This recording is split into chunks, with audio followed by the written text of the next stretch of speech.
Siap-siap. Oke, kita tadi sampai sini ya. Jadi saya mau menekankan poin tentang klaim yang memerlukan penelusuran data tidak bisa cashless itu sebetulnya bukan sesuatu yang baru. Yang lebih bagus adalah yang lebih bagus dari poin tersebut adalah karena jadi Bapak Ibu tidak perlu berharap-harap cemas. Karena udah begitu klaimnya perlu penelusuran, apa sih yang perlu penelusuran? Pasti karena ada satu early claim ya. Perlu ada apa early claim polisnya belum 2 tahun. Baik itu diketahui sama Bapak Ibu ya si eh, apa diagnosanya yang early claim maupun tidak diketahui karena seperti yang saya pernah jelasin, Bapak Ibu bisa tidak mengetahui informasi tersebut, tapi prudensial bisa tahu dapat rezeki. Entah nasabahnya yang ngomong, ya kan? Tadinya ini misalnya klaimnya stroke, terus pas ditanya sama keluarganya, dokternya nanya, karena stroke itu kan nggak kejadian tiba-tiba, ya kan? Pasti ada faktor risiko yang sudah bertahun-tahun terjadi sehingga sampai orang stroke gitu. Nah, jadi pas ditanya ke keluarganya, bisa jadi keluarganya, istrinya misalnya ya, itu bilang, oh iya Bapak memang punya, minum obat darah tinggi udah 5 tahun yang lalu, udah 10 tahun yang lalu. Ya, waktu di SPAJ, nasabahnya nggak ngobrol tuh sama Bapak Ibu. Ya, terus atau di rumah sakit yang sama terdapat medical record nasabah. Ya, yang menunjukkan bahwa nasabah memang pernah konsultasi atau bahkan pernah dirawat karena faktor risiko stroke gitu. Ya, jadi itu tadi Bapak Ibu ya. Oke. Nah, ini saya menjelaskan beberapa ketentuan polis ya. Beberapa ketentuan polis yang sering nabrak-nabrak pada saat perawatan ya karena mungkin entah kurang dipahami atau memang belum pernah baca kali ya bahwa ternyata ada ketentuan ini yang sangat berkaitan dengan penyesuaian yang sekarang sedang dilakukan. Ya, satu, ketentuan polis tentang biaya wajar yang umum dibebankan. Ya, ini tulisan plek-plekan yang tercantum di polis, bukan karangan saya. Ya, kita baca bareng-bareng. Biaya yang wajar itu apa sih? Ya, biaya atas pelayanan yang diperlukan secara medis. Ya, saya highlight diperlukan secara medis. Nanti di slide berikutnya ada diperlukan secara medis itu apa? Ya. Nah, yang tidak melampaui tingkat biaya pada umumnya, ya, yang dikenakan oleh rumah sakit atau klinik dan lain-lain, ya. Jadi, misalnya, kalau tadi contohnya usus buntu setinggi-tingginya itu cuma 60 juta kalau pakai laparoskopi, kalau pakai metode konvensional setinggi-tingginya, misalnya 30 juta atau 40 juta, tiba-tiba ada rumah sakit nge-charge-nya 100 juta lebih, itu yang dimaksud dengan biayanya tidak wajar. Karena di sini kalimatnya biaya yang pada umumnya dikenakan di rumah sakit klinik dokter lain dengan standar yang sama. Jadi kita bandingkannya usus buntu konvensional di compare sama konvensional di rumah sakit ini sama di rumah sakit itu harganya berapa gitu ya. Kan ada rumah sakit yang udah terkenal mahal. Nah, kalau charges yang ini aja itu di atas ya, jauh di atas yang paling mahal ini gitu ya. Dan itu nggak wajar ya, gitu. Terus apa nih? Sesuai standar praktek kedokteran yang berlaku ya. Artinya sebagian besar gitu ya, sebagian besar rumah sakit menggunakan metode tersebut. Contoh ya, 5 tahun yang lalu ya, atau 10 tahun yang lalu, kalau ada orang dioperasi usus buntu pakai laparoskopi ya, itu belum common, belum banyak yang menggunakan metode tersebut. Makanya kalau pada saat itu ya ada pengajuan asuransi menggunakan metode tersebut, ya pasti dipertanyakan. Apakah langsung ditolak? Enggak. Ya, pasti dipertanyakan. Nah, pertanyaan inilah yang menimbulkan lama, benar nggak?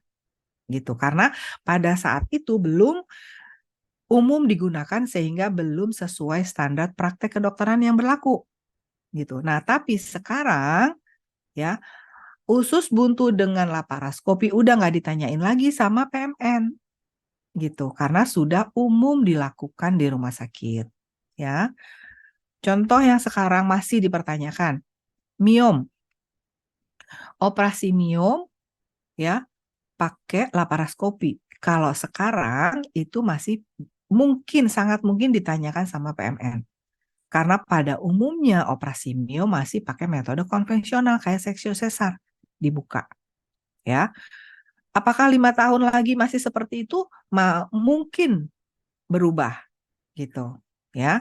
Jadi sekarang kalau ada nasabah Bapak Ibu miom pakai laparoskopi, ditolak nggak?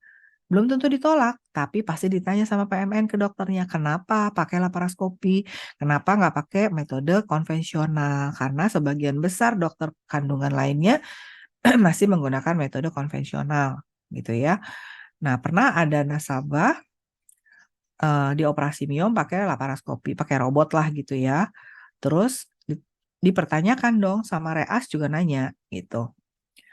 Terus akhirnya dokternya bisa menjelaskan, miom itu kan macam-macam ya. Miom itu ada yang bertangkai, terus single, jadi dia bertangkai dan ya pokoknya di luar otot kandungannya. Nah, itu kan sangat mudah operasinya buat dokter kebidanan ya, saya nggak bisa. Sangat mudah gitu kan. Nah, padahal robot itu kan ada tujuannya kenapa operasi pakai robot ya. Kalau area operasinya sulit, pokoknya kompleks operasinya ya. Kalau kasat mata itu sulit menjangkau ya, jadi nggak kelihatan lapangan operasinya, lapangan pandangnya terbatas ya, sehingga bisa menyebabkan perlukaan yang luas tuh karena nggak kurang kelihatan gitu ya, atau karena jauh dari jangkauan, manipulasi yang dilakukan oleh tangan dokter bisa menimbulkan perlukaan yang luas, perdarahan yang lebih banyak. Nah, dalam kondisi kompleks seperti itu, pilihan menggunakan robot ya itu diperbolehkan. Nah, jadi harus ada penjelasannya. Kayak tadi kasusnya miom. Akhirnya dokter itu menjelaskan bahwa ini miomnya nasabah, bukan miom bertangkai yang gampang diambil ya. Jadi miomnya aja itu miom yang masuk atau tumbuhnya itu di dalam otot rahim ya.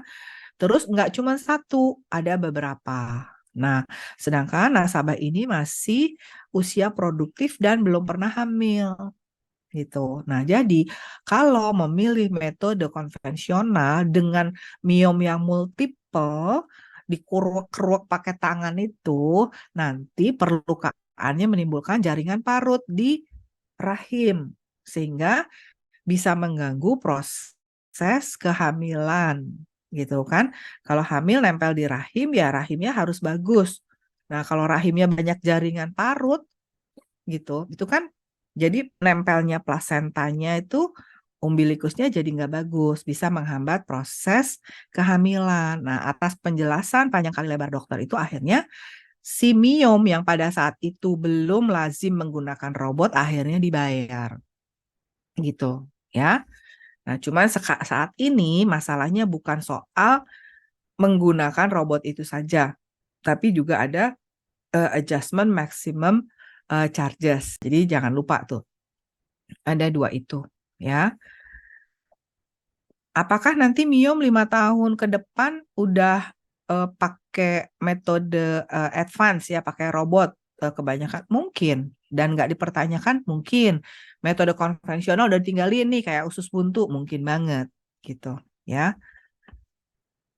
Nah, ini tanpa mengabaikan atau merugikan keadaan nasabah kan tadi. Kan begitu dapat penjelasan, oh oke, sesuai standar prakteknya memang metode konvensional. Tapi kalau pakai metode konvensional itu nasabahnya kasihan, ya kan? Ya udah berarti bisa di cover. Nah, selanjutnya paragraf berikutnya ini jadi Bapak Ibu kalau sekarang Prudential melakukan penyesuaian tarif ya, itu bukan tidak ada dasarnya dan sangat berhak ya. Ada ketentuan polisnya yang menyatakan hal tersebut. Tuh, penanggung berhak menentukan apakah biaya untuk pelayanan dari rumah sakit, klinik, dokter termasuk biaya yang wajar. Wajarnya gimana? Kalau tadi yang saya bilang, semua rumah sakit punya standar semahal-mahalnya operasi usus buntu pakai robot itu 60 juta, itu yang wajar. Gitu. Kan ada datanya dan di rata-rata. Buku tarif rumah sakit tuh ada ya. Nah, kalau tiba-tiba di rumah sakit itu sendiri usus buntu tarifnya memang 60 juta misalnya. Tapi ada dokter X ya, memang pasang tarif usus buntu dengan metode yang sama, nggak ada kompleksiti yang lain yang aneh-aneh, ngecasnya 150 juta. Dan itu charges nggak wajar gitu ya. Kok rumah sakit ngasih dokter itu pasang tarif yang di luar buku tarif? Ya itu kebijakannya rumah sakit, saya nggak tahu.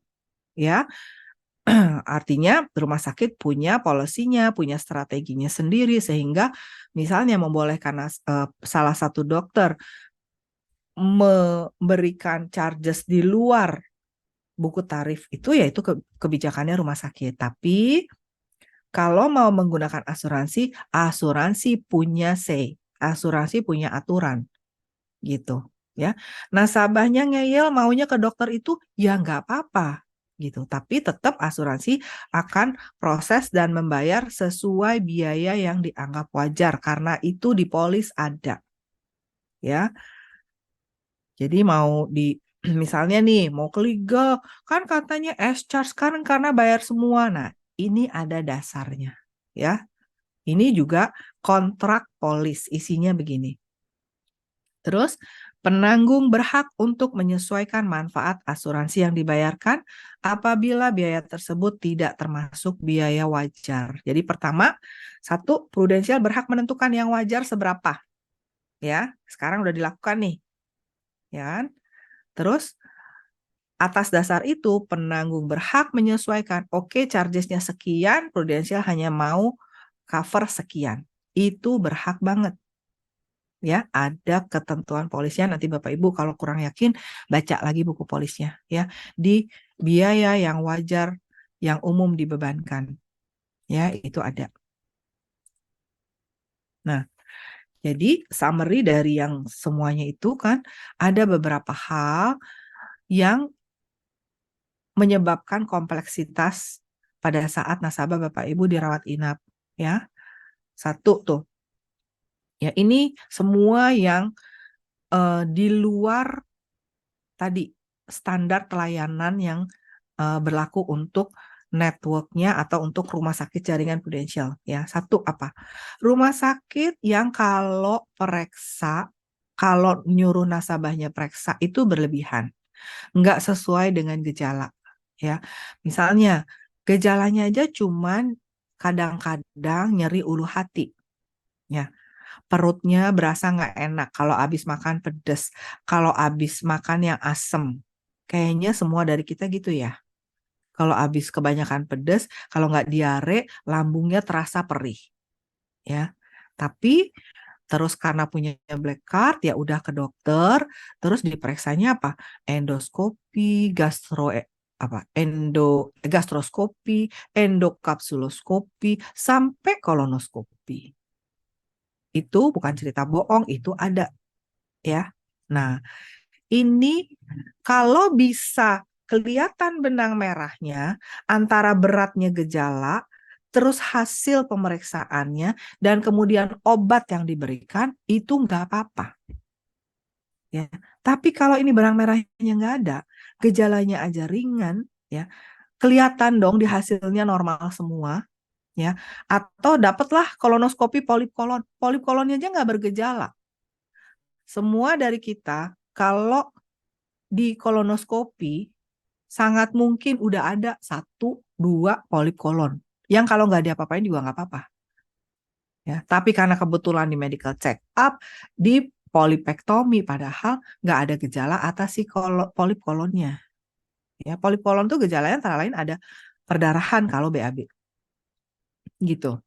Ya, akhirnya ya seolah-olah nyambung deh ini. Ya kan, ada gejala perut nggak enak, ada polip kolon, terus kolonnya di polipektomi. Ya udah, cover. Gitu kan. Intinya dari ujung gejala sampai treatmentnya itu harus nyambung, ya, karena manfaat rawat inap kita bukan untuk medical check up, ya, dan semua pemeriksaan atau obat harus sesuai sama gejalanya, ya. Nah, terus kalau misalnya tadi cuman nyeri ulu hati, sebenarnya bisa selama ini sebelum punya black card juga minum promah doang, gitu ya. Tapi karena punya black card terus mau diendoskopi, ya kan? Terus sampai kolonoskopi, ya, itu yang menimbulkan LML, ya, karena PMN-nya nggak ngeliat nih secara dokumen, gejalanya nggak sedemikian dan rencana terapinya nggak sedemikian sampai harus kolonoskopi, itu akan dipertanyakan.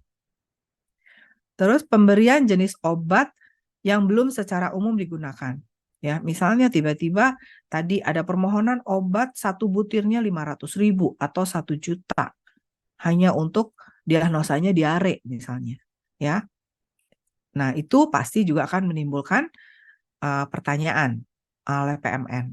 Ya, misalnya tipes. Tipes itu secara medically standard ya obatnya ya drug of choice-nya adalah golongan yang isinya chloramphenicol apapun itu mereknya, ya, dikombain ini, ditambahin ini itu, tapi basisnya adalah itu. Tiba-tiba dikasihnya entah apalah obat paling baru antibiotik yang baru launching gitu ya, harganya mahal banget dan bukan drug of choice-nya si tipes misalnya, ya, bukan golden standard-nya untuk si tipes gitu. Nah, itu juga akan dipertanyakan oleh PMN, ya. Atau penggunaan metode operasi tadi ya, pada umumnya seneng banget pakai robot deh, apa juga pakai robot gitu ya. Regardless kondisinya, beneran harus pakai robot apa enggak. Nah, itu akan dipertanyakan oleh PMN, ya. Lama hari rawat inap enggak sesuai dengan gejala. Contoh, nasabah laki-laki dewasa muda diare rawat inap sampai 7 hari. Wajar nggak? Hari ketiga kelihatan dari data infusnya udah lepas. Tapi rawat inap sampai 7 hari dan nggak ada tercantum di dokumen bahwa ada komplikasi atau ada apa diagnosis tambahan yang menjelaskan kenapa diare pada laki-laki muda sampai 7 hari atau 10 hari. Itu akan dipertanyakan oleh PMN karena nggak wajar. Secara clinical pathway tadi ya ada buku ya yang mention, buku itu kan bukan karangan, itu berdasarkan study ya kan, berdasarkan data yang banyak sehingga dibuat si clinical pathway gitu. Diare paling lama 3 hari, apalagi ini laki-laki dewasa. Kita aja diare nggak dikit-dikit ke rumah sakit kan. Males banget kita beneran diare bolak-balik mah enakan di kamar mandi sendiri, bener nggak? Di rumah sakit ke kamar mandinya harus bawa infus. Ya, artinya pada kondisi udah berat banget baru ke rumah sakit gitu.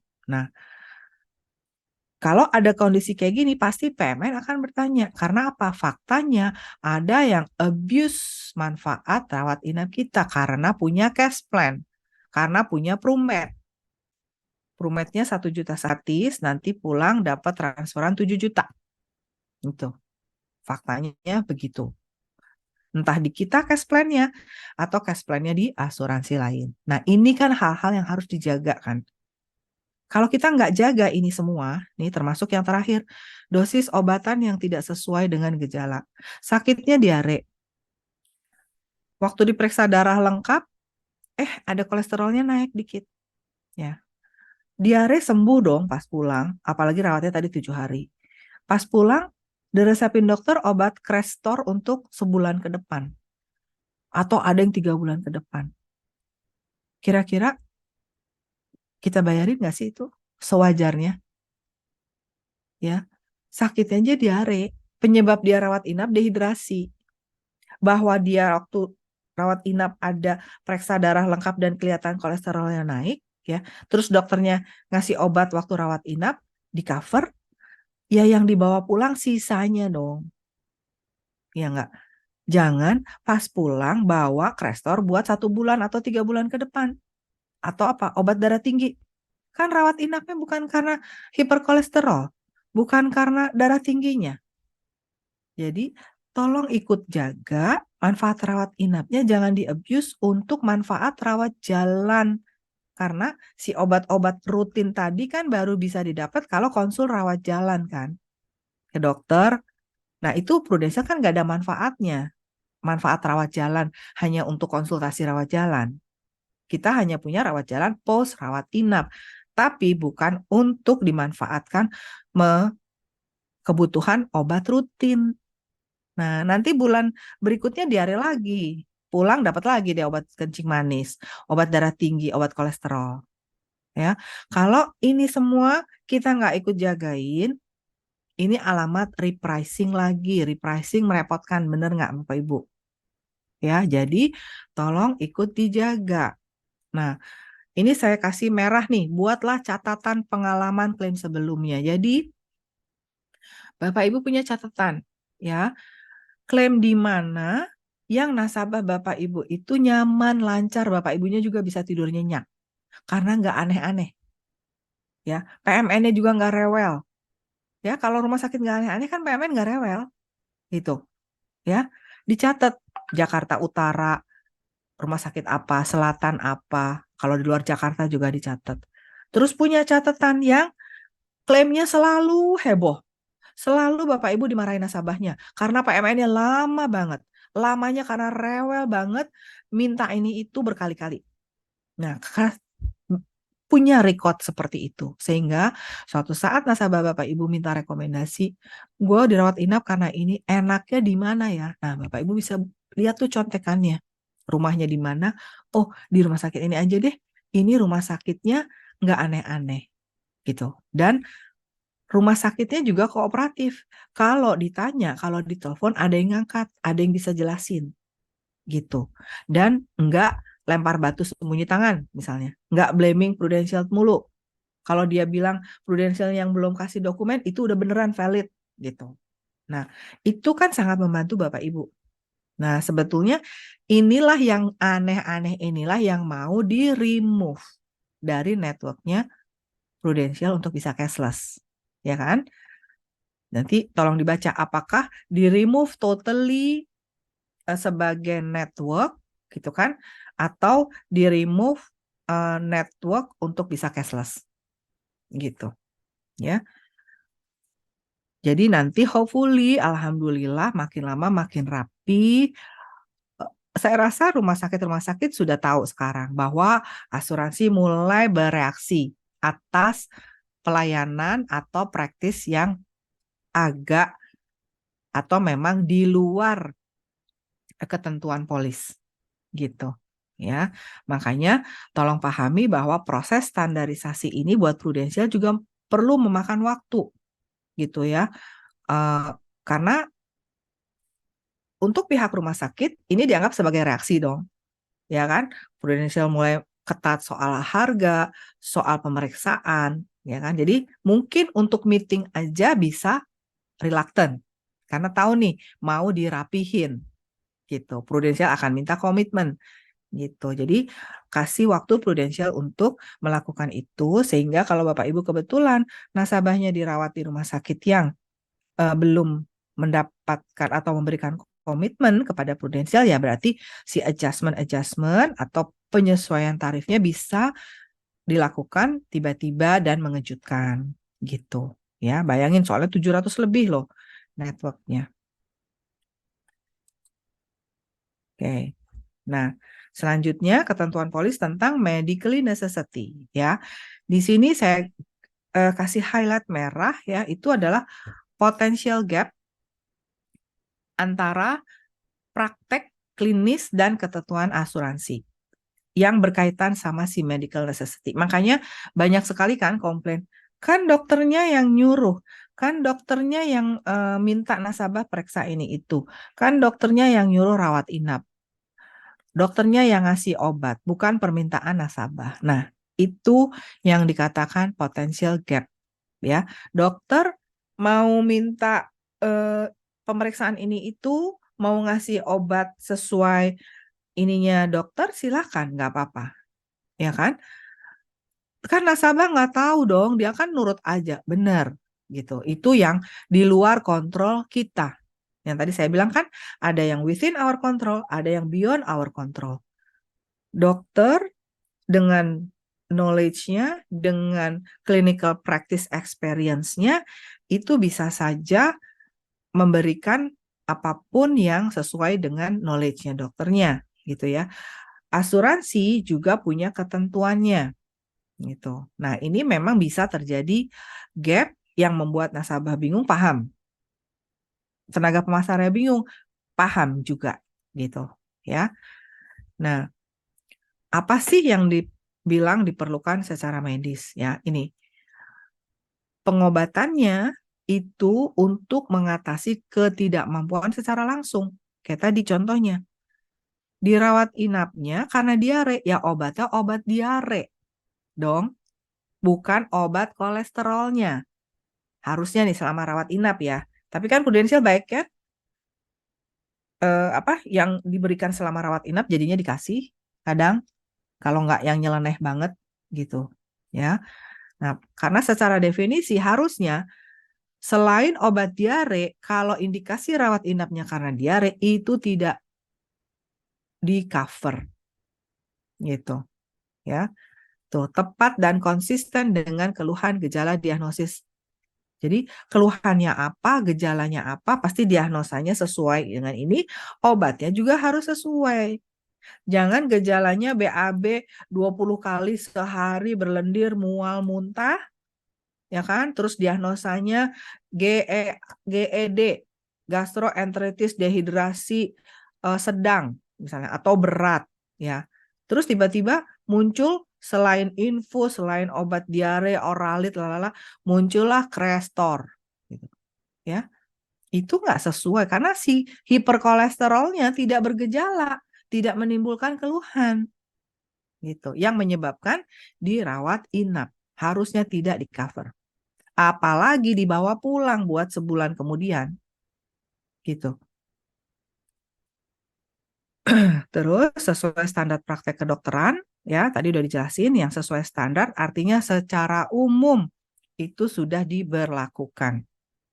Ya, acuannya kita itu secara umum sudah diberlakukan dan sudah mendapat approval dari FDA.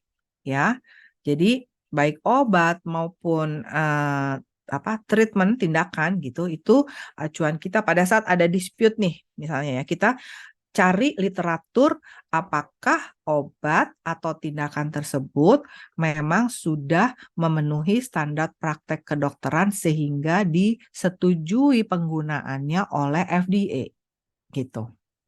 Ya, masih banyak ya yang belum di-approve, contoh stem cell, DSA flusing gitu, itu belum ada literatur manapun yang menyatakan DSA flusing itu memenuhi standar praktek kedokteran, gitu ya.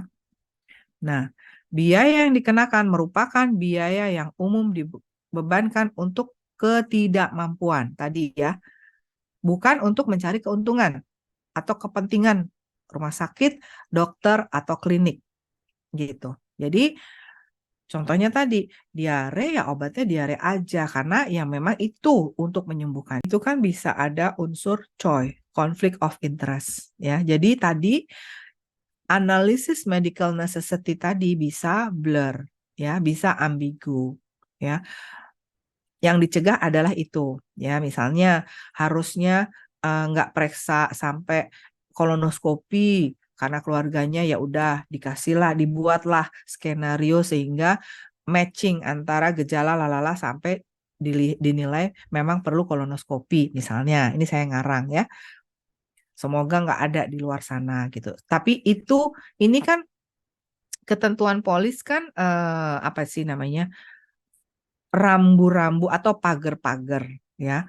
Bukannya nggak ada kejadiannya, ada kejadiannya gitu ya. Makanya ada rambu-rambunya gitu.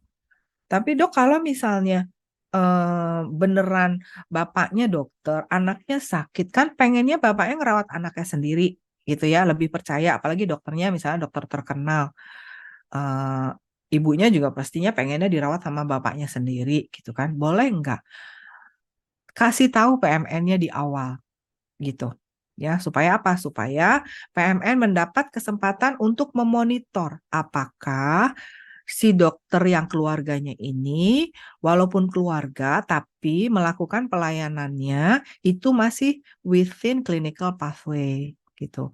Enggak berlebihan pemeriksaannya sesuai sama gejala, hari rawat inapnya juga sesuai, harganya juga sesuai, dan seterusnya yang berkaitan tadi sama medically necessity-nya gitu. Jangan udah di JOP proses di penjaminan akhir, somehow PMN-nya tahu bahwa ini bapaknya.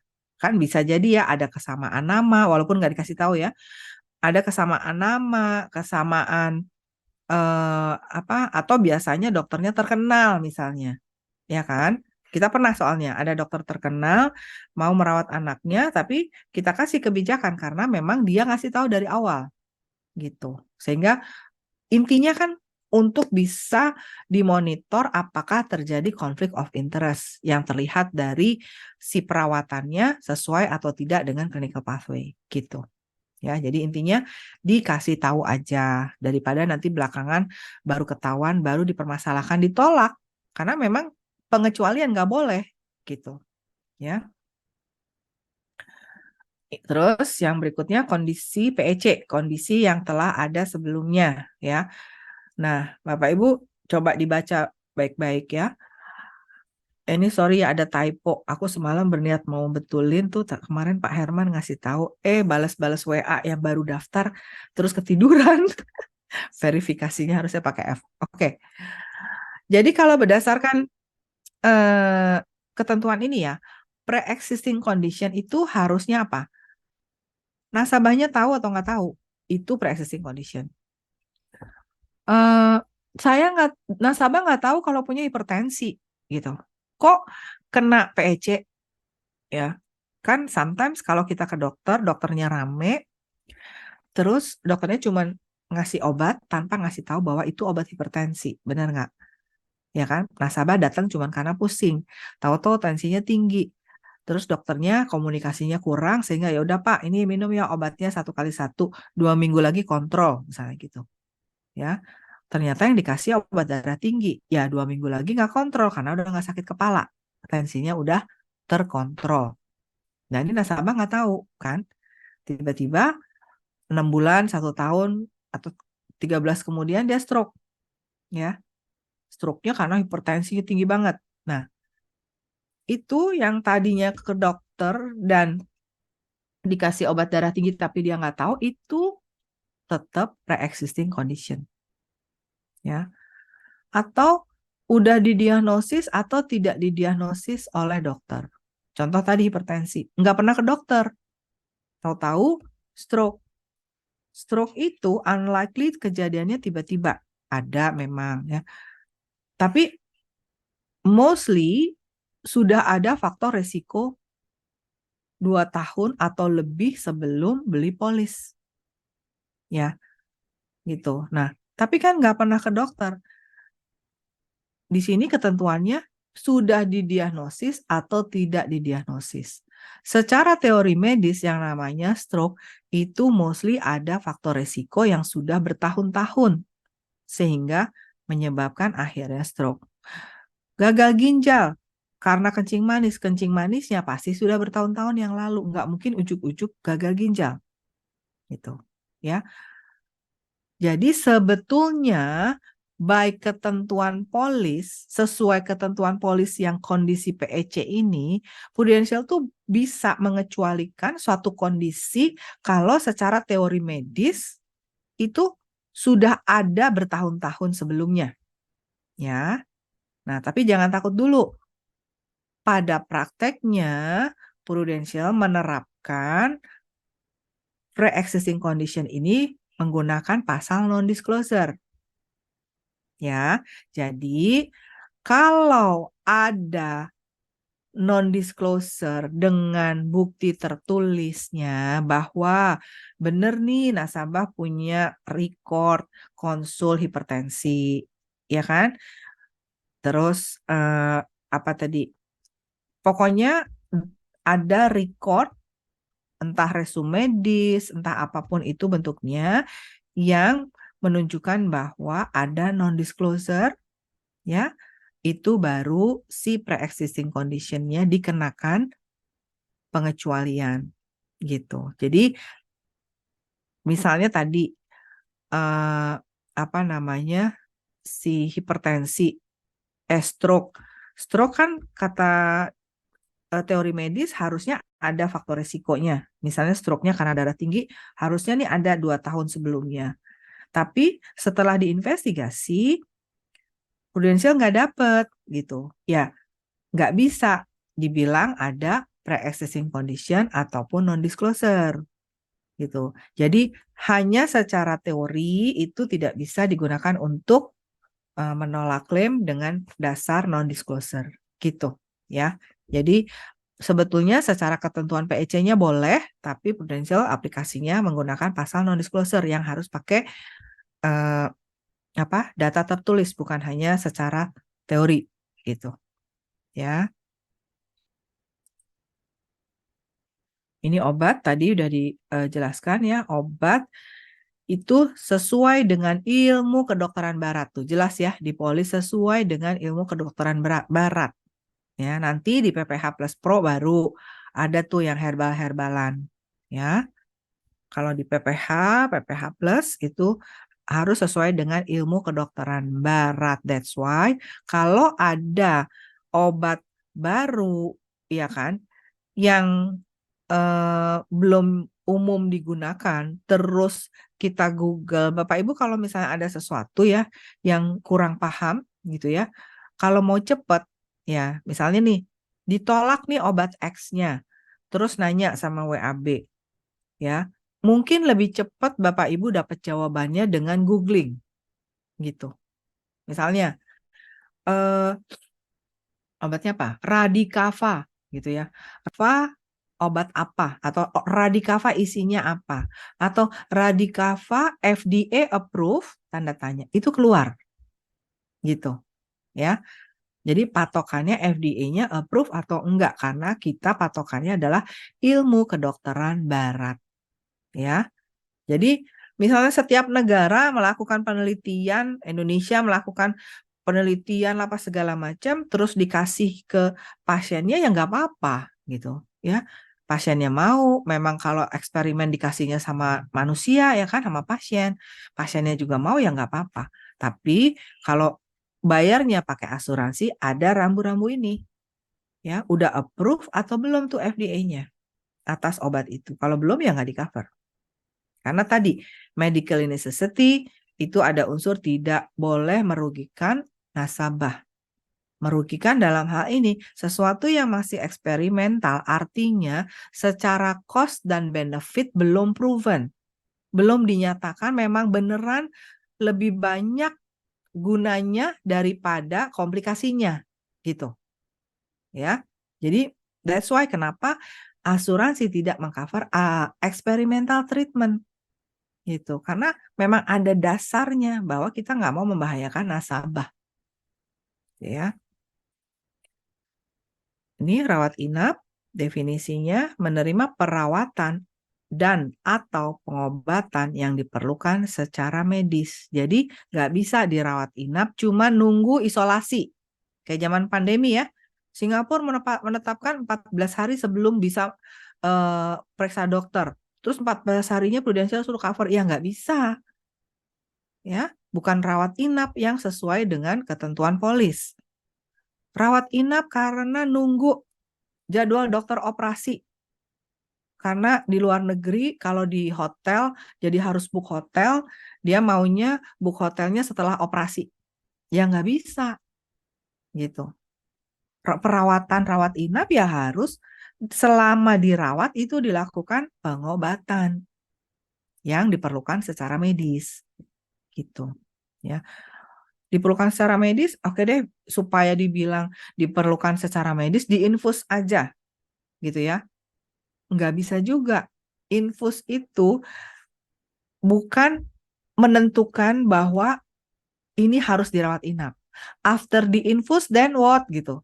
Bukan cuma infus doang. Kalau cuma infus doang, tanpa dilakukan pengobatan apa-apa, itu tidak memenuhi unsur indikasi rawat inap gitu ya. Mungkin zaman dulu masih banyak yang rancu ya. Udah deh supaya dirawat inap dibilang ada indikasi diinfus aja gitu. Enggak, penilaiannya akan menyeluruh tadi ya.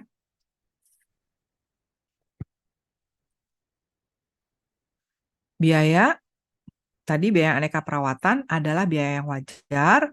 Buat apa aja sih aneka perawatan yang di cover? Itu nih lihat, obat, penunjang medis, dan lain-lain itu selama rawat inap. Ya, again tadi.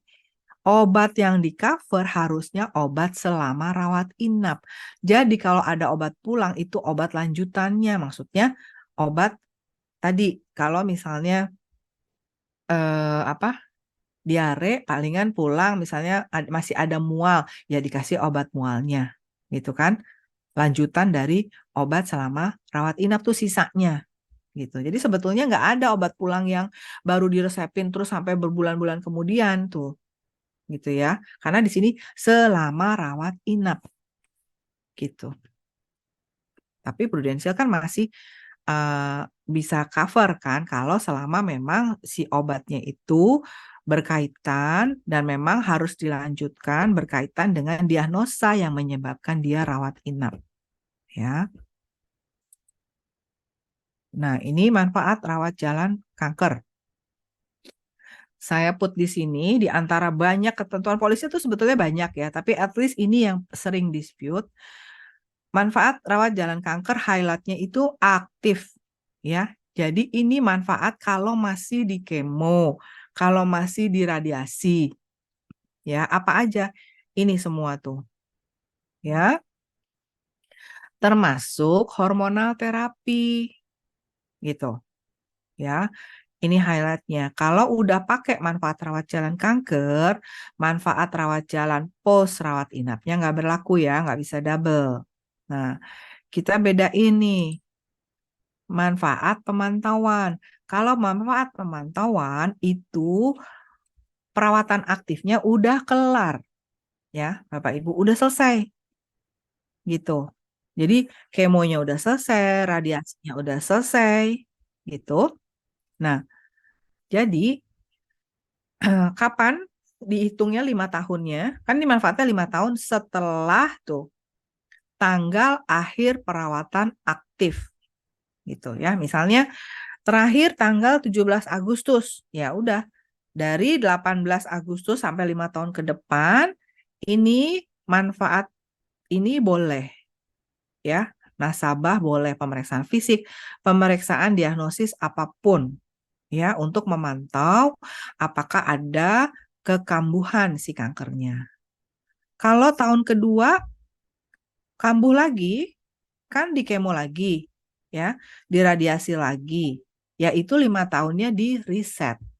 Jadi yang kekambuhan itu misalnya udah di kemo lagi, terus selesai kemonya yang apa cycle karena recurrent itu di Januari 2024 misalnya ya. Ya udah, berarti di tanggal 2 Januari 2024 ke belakang 5 tahun lagi tuh manfaat pemantauan kanker. Jadi riset ya kalau ada perawatan aktif baru. Nah, apa aja yang nggak termasuk nih? Hormonal nggak termasuk. Jadi beda sama yang perawatan aktif ya. Karena yang perawatan aktif tuh Bapak Ibu lihat ini. Hormonalnya terapi ya. Jadi pengobatan hormonal yang dirawat nih. Yang di cover. Nah, kalau di manfaat pemantauan hormonalnya nggak di cover. Itu kayak apa sih? Misalnya orang dengan tumor atau kanker di indung telur misalnya, ya kan? Otomatis dengan kemo atau radiasi dia jadi menopause dini. Nah, untuk mencegah menopause dini ya kulit kering lah, lalala, itu terus kan diperlukan replacement, ya hormonal replacement. Nah, itu kan selamanya tidak bisa di cover gitu, ya. Nah, perawatan tambahan jangka panjang lain yang diberikan untuk pencegahan ini nggak di cover karena ini mencegah bukan memantau. Yang di cover itu yang memantau, ya bukan untuk mencegah. Contohnya bekas apa tuh kanker hati, terus dapat obat ada namanya aku lupa tuh obatnya apa untuk menjaga supaya eh, nggak timbul kanker hati tuh obatnya memang mahal juga itu namanya terapi adjuvan ya tambahan itu juga nggak di cover. Nah terus yang ketiga nih pemeriksaan laboratorium lalala ini pemeriksaan diagnostik ya yang secara tidak langsung terkait dengan kanker yang dialami. Misalnya ini contohnya apa? Tadi kan katanya diagnostik termasuk ya nggak di sini. Eh, salah. Nah ini maksudnya yang nggak di cover itu adalah diagnostik yang misalnya gini, yang kansernya itu kanker ovarium tadi misalnya kan. Harusnya kan yang diperiksa CA125, terus mau periksa apa lagi? X-ray, ya kan, untuk melihat ada nggak kekambuhan di paru-paru. Karena biasanya kalau CA ovarium tuh ke paru-paru, ya kan, ke breast juga, gitu kan, atau ke otak. Nah, kalau pemantauan pemeriksaannya untuk memantau kemungkinan adanya timbul di tempat lain itu boleh. Tapi jangan sekalian ambil paket medical check up platinum yang di dalamnya ada MRI otak gitu. Ya, misalkan CA125. Nanti itu nggak di cover gitu. Jadi yang di cover memang yang mau PET scan di cover, boleh PET scan gitu kan. Eh, karena memang PET scan itu untuk eh, melihat ada tidaknya tumor gitu kan. Tapi selama memenuhi medical necessity. Jadi secara apa? Dokternya memang menilai bahwa untuk memantau jenis kanker yang ini itu hanya bisa secara lebih akurat kalau pakai PET scan misalnya. Ya, itu harus harus ada reasonnya dan secara frekuensi nggak bisa karena punya memantauan kanker setiap bulan mau periksa CA125 nggak juga gitu ya sesuai jadi baca ketentuan polis itu jadi satu tadi kan ada sesuai standar medis praktek medis. Nah secara standar praktek medis itu memantau ada tidaknya kekambuhan itu periksa-periksanya berapa frekuensinya sih dalam setahun tuh boleh periksa apa aja. Kan nggak mungkin X-ray tiap 3 bulan gitu ya. Nanti malah kena kanker lagi ya. Jadi efek radiasinya tuh. Jadi ada standar medisnya gitu ya. Harus sesuai sama itu. Nah, Bapak Ibu kayaknya tadi udah sampai thank you ya. Oke, sekarang ini, nah saya mau bahas tentang riwayat kesehatan SPAJ. Ini di mm, sesi pre-launch sebetulnya sudah pernah disinggung, tapi mungkin ada beberapa yang nggak ikut pre-launch ya waktu itu. Nah, saya mau ulang karena waktu itu di sesi sebelumnya juga pada minta ini lagi supaya lebih clear ya. Jadi ini tentang batasan di SPAJ, batasan riwayat medis di SPAJ ya. Yang sebelah kiri riwayat yang harus dinyatakan kalau riwayatnya di bawah 5 tahun. Benar ya? Ini persis saya buat di SPAJ. Yang sebelah kanan itu yang tanpa batasan tahun. Jadi berapa lama pun harus dikasih tahu. Harus dinyatakan di SPAJ. Ya. Nah, Bapak Ibu jangan terfokus sama yang saya highlight di bawah. Ya. Berarti yang perlu dinyatakan berapa lama pun riwayatnya itu hanya kanker, gagal ginjal, kencing manis, stroke, HIV, TIA, dan pokoknya yang jantung-jantung itu berapa lama pun harus dinyatakan. Ya, cuman itu doang. Salah, ya. Untuk saat ini SPAJ-nya pertanyaannya nih ada yang bulat kedua sama bulat ketiga. Lihat nih. Mengalami satu tanda gejala apapun di mana calon peserta belum mencari atau mendapat nasihat medis. Tuh. Ini artinya udah ke dokter belum? Cuman gejala, tapi belum ke dokter. Kalau dari pertanyaan SPAJ yang sekarang, itu harus ditulis. Benar nggak? Karena di sini nih, tanpa batasan tahun. Contohnya, pas tanya jawab, nasabah Bapak Ibu bilang, saya sering sakit kepala tapi nggak pernah ke dokter, palingan beli Paramex sembuh. Ya.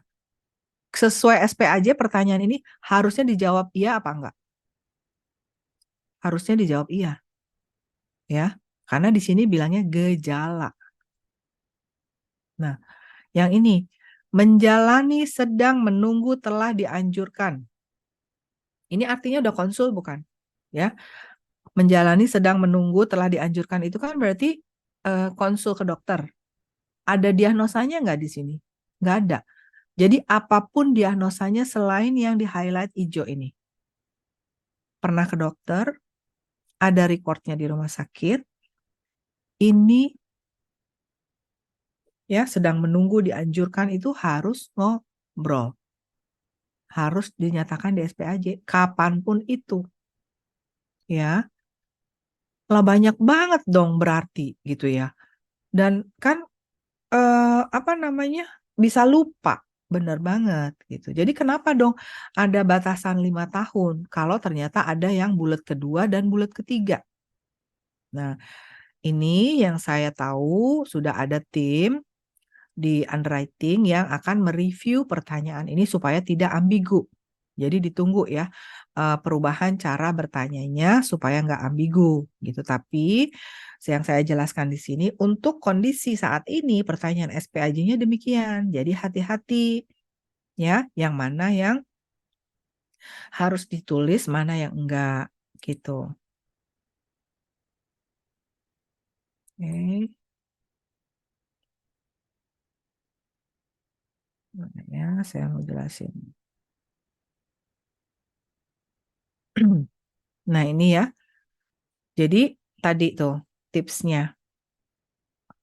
Terutama kalau nasabah Bapak Ibu itu udah sepuh, ya, udah 50 atau di atas 55, ya, itu sarannya cari tempat interview dan waktu yang cukup untuk melakukan interview, untuk menggali apa riwayat sakit, gitu, ya, dan dijelasin di SPAJ.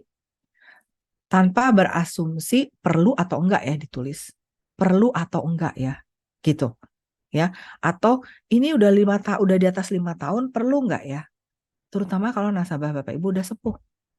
Ya. Atau kalau Bapak Ibu nggak yakin bahwa dalam 2 tahun nasabah Bapak Ibu tuh nggak akan klaim dengan kondisi yang kronis. Gitu. Ya. Karena apa? Begitu ada klaim kondisi kronis dalam 2 tahun, riwayat-riwayat yang waktu pengisian SPAJ dianggap yang ringan dan lucu, receh-receh, nggak perlu ditulis. Kalau ada datanya di rumah sakit, pada saat ada investigasi itu bisa ketangkep. Yang menghambat cashless. Gitu. Ya, makanya sekarang ya udah semua kondisi kronis itu nggak bisa cashless. Karena memang pasti akan diinvestigasi. Gitu. Ya. Jadi dengan menyatakan hal-hal yang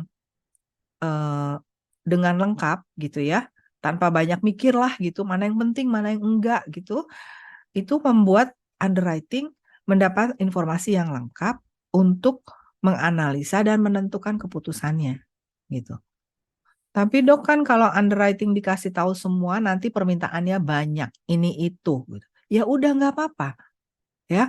Karena dengan demikian semua informasi sudah dikasih tahu, underwriting minta tambahan udah dijalankan, tambahan pemeriksaan nih misalnya, kemudian underwriting memberi keputusan yang sesuai gitu. Sehingga pada saat klaim nggak ada masalah lagi.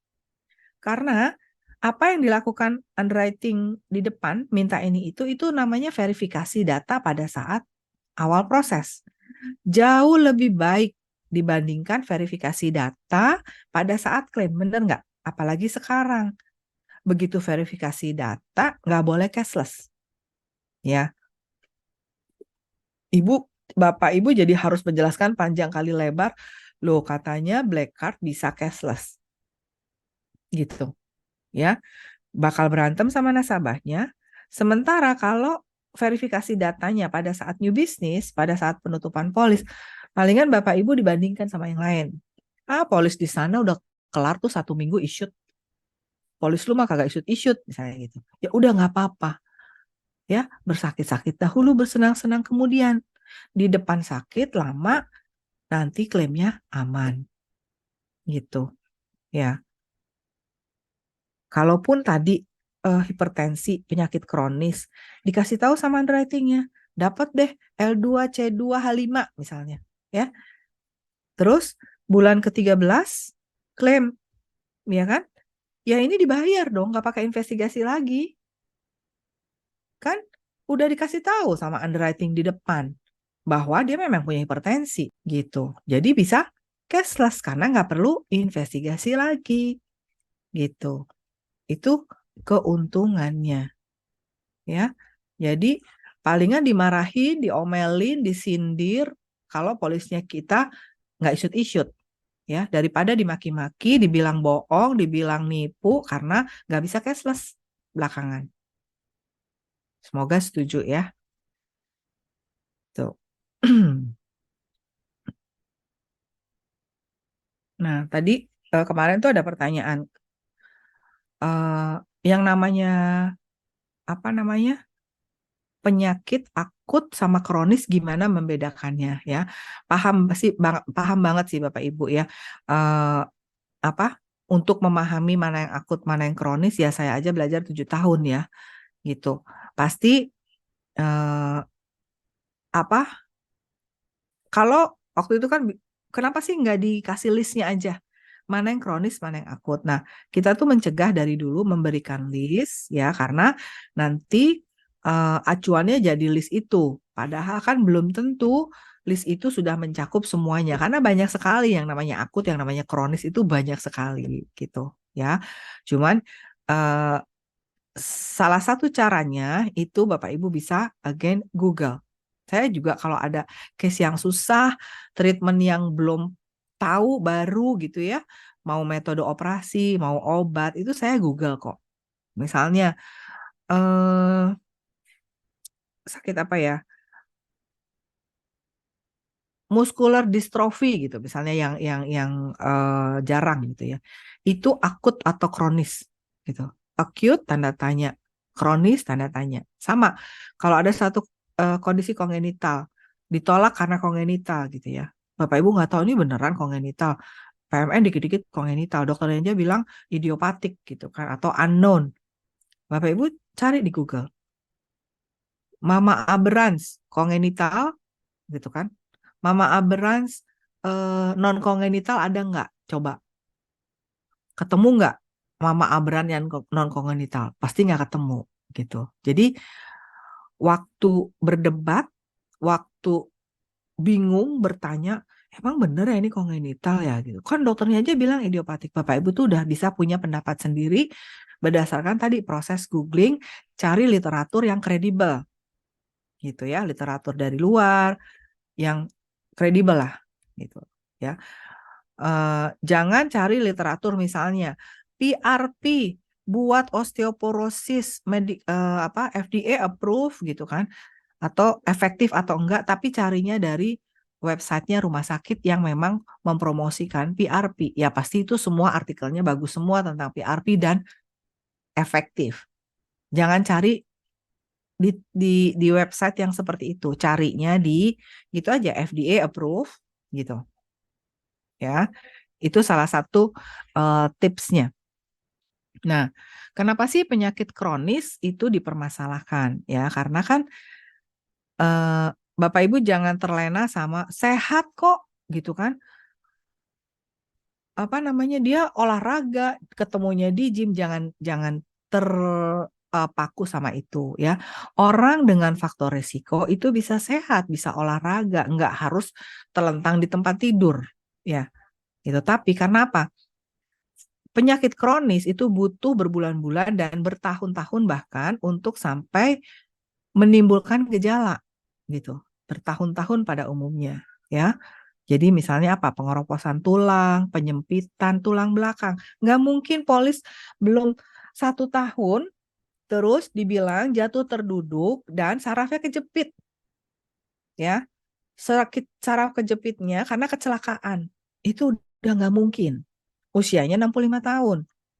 Ya udah itu memang ada pengeroposan dan ada penjempitan saraf tulang belakang.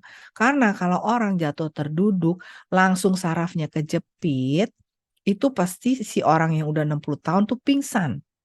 Orang cuma ngangkat botol aqua dari posisi bungkuk, itu aja nggak bisa berdiri. Ya, ya nggak bisa berdiri sampai diurut nih, ya sama Haji Naim deh situ. Baru bisa berdiri. Itu sebabnya cuma apa? Muscle stretch. Cuman ototnya ketarik tiba-tiba. Itu sakitnya minta ampun. Cowok bisa nangis. Dan beneran tuh pergi ke tukang urutnya dalam posisi bungkuk, nggak bisa dia tegak. Itu cuman ketarik doang. Gimana kalau sampai saraf kejepit? Untuk bisa kejepit saraf berarti ada pergeseran tulang belakangnya. Untuk bergeser itu tulang belakang berarti ya benturannya keras banget. Pasti terpingsan-pingsan lah itu nenek. Gitu. Ya, jadi jangan manfaat kita di abuse untuk sesuatu yang kronis diplesetin jadi kecelakaan. Ya, karena sangat mudah dibedakan hasil foto mana yang kecelakaan, mana yang kondisi kronis. Itu nenek hasil MRI-nya udah keropos di mana-mana, kalsifikasi pengapuran di mana-mana gitu. Terus jatuh duduk atau gelundung dari tangga sampai kejepit, fraktur nggak ada sama sekali. Ya, paling nggak ada kompresi fraktur kalau jatuh duduk. Ya, ini nggak ada, adanya cuma pengeroposan. Ya itu mah saraf kejepit HNP yang udah bertahun-tahun terjadi, bukan karena kejadian jatuh terduduk tadi, gitu ya. Apalagi kemarin ada low back pain karena bersin, bersin low back pain, bersinnya kayak apa, gitu kan? Jadi Bapak Ibu ikut jagain ya, jangan sampai ada repricing lagi karena tadi tuh kita di abuse untuk sesuatu yang bayangin lah Bapak Ibu rela nggak sih orang dengan sakit kronis bayar premi 1 juta. Bapak Ibu yang sehat juga bayar premi 1 juta. Bapak Ibu nggak pakai ini manfaatnya nggak klaim-klaim. Sedangkan orang yang punya sakit kronis yang bayarnya juga sama 1 juta karena polisnya standar, ya, karena nggak ngomong si kronisnya baru berapa bulan udah klaimnya ratusan juta pula. Itu HNP operasinya. Zaman saya aja udah 110 juta, ya. Saya HNP gitu ya, tahun 2012 dioperasi pasang 3 plat gitu ya. Saya beli polis prudensial, saya ngomong dikasih pengecualian, panjang pengecualian tulang tuh. Nggak cukup separagraf lebar pengecualiannya masih kena rating. Ya tapi saya terima memang harusnya begitu gitu ya. Nah, jadi itu harus fair. Jangan sampai premi standar digunakan untuk mengcover kondisi kronis. Ya, nggak fair juga kan buat Bapak Ibu yang sehat-sehat nggak pakai apa namanya enak banget sama-sama bayar 1 juta. Bapak Ibu nggak klaim-klaim bertahun-tahun, ini baru berapa bulan klaimnya bisa 300 juta 500 juta tuh, apalagi kalau operasinya di Singapura baru berapa bulan karena dibilang kecelakaan gitu terus bayar 500 juta, emang rela ya gitu. Nah jangan sampai nanti ada repricing gitu ya. Jadi balik lagi, apapun itu kalau penyakit kronis itu nih ada proses yang berlangsung nih selama bertahun-tahun ya. Sehingga yang tadinya tumornya kecil lama-lama membesar dan menimbulkan nyeri gitu. Contoh nih, tumor yang sampai besar adem ayem nggak menimbulkan gejala biasanya apa? Kayak tumor di hati, tumor di paru, tumor di dalam rongga perut. Karena apa? Hati itu organnya besar. Paru juga ada dua malahan. Ya, rongga perut itu rongga gede.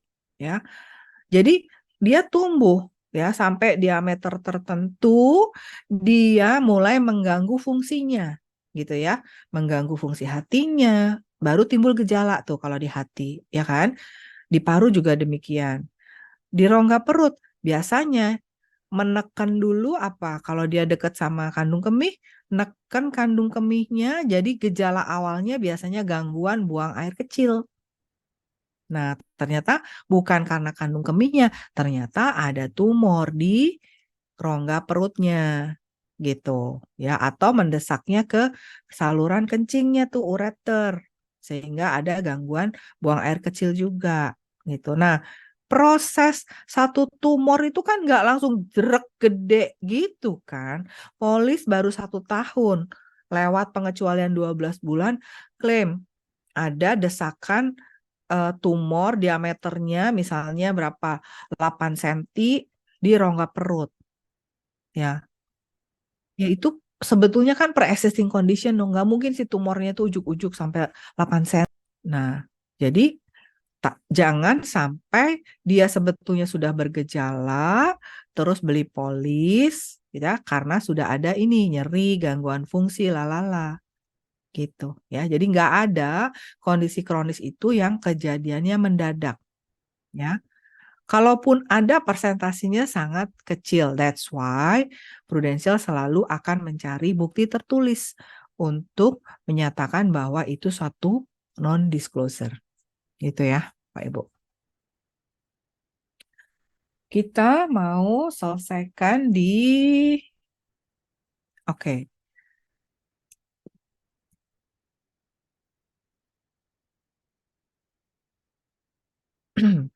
Nah, ini tadi mau menjelaskan ini 2 slide lagi ya. Terkait sama si kenapa Prudential sekarang tidak membolehkan cashless pada saat ada investigasi. Nah, ini contoh ya. Ini kebetulan case-nya stroke. Kemarin ada pertanyaan, dok, tapi kalau dia kecelakaan, ya, terus apa sih yang harus diinvestigasi karena dia klaimnya kecelakaan? Nah, Bapak Ibu, satu tadi ya, ada kondisi kronis yang diplesetkan sebagai kecelakaan. PMN tuh pasti tahu, ya. Dokter PMN pasti tahu, pinter-pinter lah, ya, untuk membedakan atau memastikan bahwa ini beneran kecelakaan atau penyakit kronis, ya. Terus eh, yang kedua, kalau pas bener kecelakaan, misalnya kecelakaan lalu lintas, ya beneran tuh kecelakaan lalu lintas patah tulang, tapi tiba-tiba tekanan darahnya tinggi, gitu, ya. Jadi ada diagnosa tambahan, bisa didapat dari hasil pemeriksaan pada saat itu. Terus nasabahnya ditanya benar dia memang hipertensi atau dari medical recordnya ya, gitu. Nah, kenapa? Kan kecelakaannya bisa diobatin dulu. Biasanya pertanyaannya gitu. Kan nggak berkaitan sama si darah tingginya. Ya. Nah, lihat ini perbedaan skenario-nya ya. Kalau tadi stroke, terus setelah diinvestigasi, diminta EPS, ternyata datanya yang tahun 2019 itu benar nih, yang merah di kanan. Oh benar, ternyata 2019 itu dia cuman demam berdarah dan 2015 cuman tipes ya. Nah, ini akhirnya klaim stroke-nya bisa dibayar, tapi dengan reimburse. Ya, karena apa? Untuk dapetin si diagnosa ini tadi kan butuh berbulan-bulan ya, si EPS. Berminggu-minggu atau bisa sebulan 2 bulan tergantung rumah sakitnya kapan ngasih. Ya. Nah, tapi Itu kan cuman sampai di ya udah boleh reimburse ya. Makanya sekarang nggak boleh cashless. Nah, tapi kalau gini ternyata setelah diminta EPS itu dapatnya hipertensi. Nah, gimana dong? Hipertensi itu faktor resikonya stroke, bener nggak? Ya pasti jadinya ditolak ya. Nah, jadi apakah diagnosa yang akan didapat dari EPS itu probability-nya macam-macam gitu ya. Tapi itu harus didapat dulu secara tertulis oleh investigator PMN. Kalau enggak ya nggak bisa ngambil keputusan ya. Nggak bisa cuma sekedar keluarganya bilang, oh yang waktu itu Bapak dirawatnya karena demam berdarah kok gitu. Nggak bisa. Tetap harus secara tertulis ya. Nah, terus misalnya, ini tadi kan contohnya jangan stroke ya, kecelakaan. Atau kalau yang stroke tadi, begitu dia hipertensi ya pasti walaupun reimburse klaimnya ditolak ya. Nah, ditolak berarti sampai situ enggak. Kan berarti ini ada non-disclose dong ya. Ternyata dia hipertensi. Nah, kalau balik lagi ke sini nih Bapak Ibu, lihat ya. Nih, lihat di sini ya. Di sini di SPAJ dibilang hipertensi yang dinyatakan yang di bawah 5 tahun, bener nggak? Makanya walaupun nasabah Bapak Ibu bilang ada hipertensi, hipertensinya itu udah lebih dari 5 tahun, Bapak Ibu memutuskan tidak menulis. Bener nggak? Karena sesuai di sini. Nah, Bapak Ibu lupa tadi yang di sebelah kanan. Bahwa dia pernah ke dokter dong. Ya, ini nggak ada diagnosanya nih. Jadi, berdasarkan ini, kalau nggak dijawab iya, bahwa dia pernah ke dokter dengan diagnosa hipertensi, dan pada saat klaim stroke yang ini tadi, itu kena non-disclosure, karena hipertensi merupakan faktor resiko stroke. Gitu. Ya, jangan bingung ya. Gitu. Nah, berhenti sampai di situ kah? Enggak. Ya, begitu ada non-disclosure, polisnya ditinjau ulang. Ya, kalau hipertensi tadi kan bisa kena. Jadi hipertensi kalau dinyatakan saat new business, karena hipertensi itu bisa mempengaruhi resiko meninggal, kan hipertensi kalau stroke bisa meninggal. Artinya orang yang punya hipertensi pada saat new business, underwriting akan mengkalkulasi resiko meninggalnya berapa, misalnya L2, resiko kena krisis cover, kena serangan jantung, kena stroke itu berapa, misalnya C2, resiko dirawat karena stroke, karena serangan jantung lalan itu misalnya H25, misalnya nih, ya. Jadi L2, C2, H25 itu hasil tinjau ulang underwriting, ya, yang harus disetujui oleh nasabah pada saat pengajuan klaim reimbursement, ya. Nasabahnya setuju nggak? Kalau setuju, ya, bayar misalnya kan efeknya karena L2, C2, H25 dari awalnya premi standar 1 juta, jadi harus bayarnya 2 juta dari polis terbit. Nah, nasabah setuju nggak? Kalau nasabah nggak setuju, polis bisa dibatalin. Nah, kalau setuju, klaim stroke-nya bisa dibayarkan setelah nasabah bayar premi substandard L2 C2 lalala itu. Gitu ya. Nah, jadi eh kalau dibatalin terus tadi kan dibilang ya kecelakaannya dibayarin dulu. Nah, kalau polisnya dibatalin, biaya untuk kecelakaannya siapa yang bayarin? Yang udah kadung dibayar. Ya enggak? Gitu.